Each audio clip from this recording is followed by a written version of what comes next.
Can one hacker take down Amazon? How architects protect applications from cyber attacks. Welcome back to the Tech Mechanics.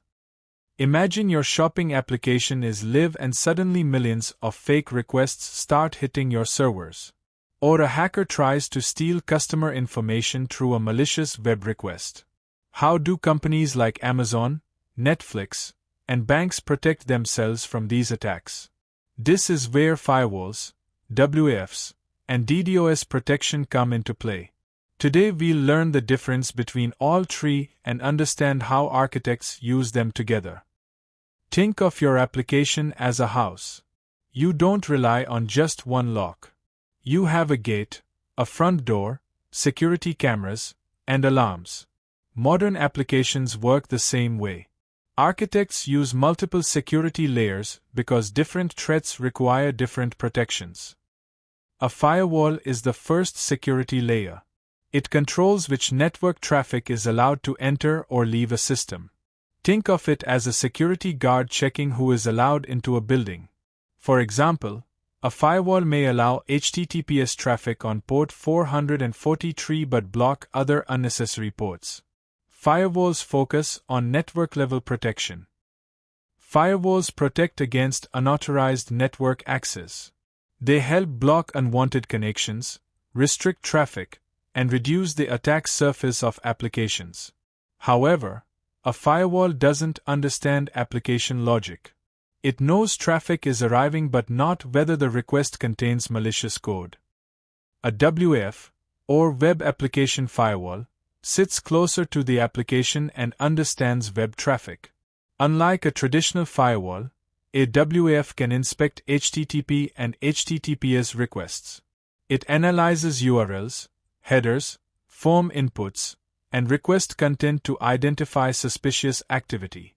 This makes it ideal for protecting web applications from common attacks. Suppose a hacker enters malicious SQL code into a login form. A traditional firewall may allow the request because it's normal web traffic. A WAF, however, understands web application attacks and can block the request. This is why architects use WAFs to protect applications from threats like SQL injection and cross-site scripting attacks.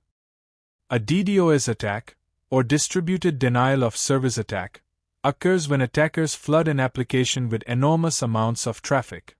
The goal isn't to steal data. The goal is to make the application unavailable. Imagine 10 million fake users trying to access your shopping application at the same time. Servers can quickly become overwhelmed. DDoS protection services identify abnormal traffic patterns and filter malicious requests before they reach the application. They can absorb massive traffic spikes using globally distributed infrastructure.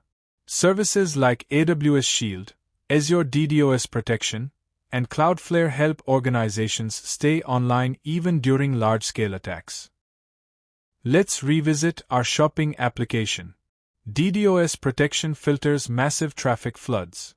The firewall controls which network traffic can enter. The WAF inspects web requests and blocks malicious inputs. Together, these layers create a defense-in-depth strategy that protects the application from multiple types of attacks.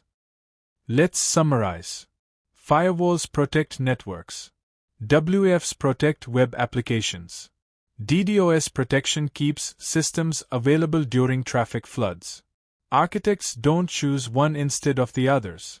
They use all three together because each solves a different security problem.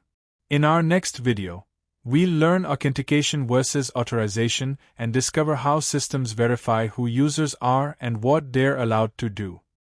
Please like and subscribe to get more architectures videos.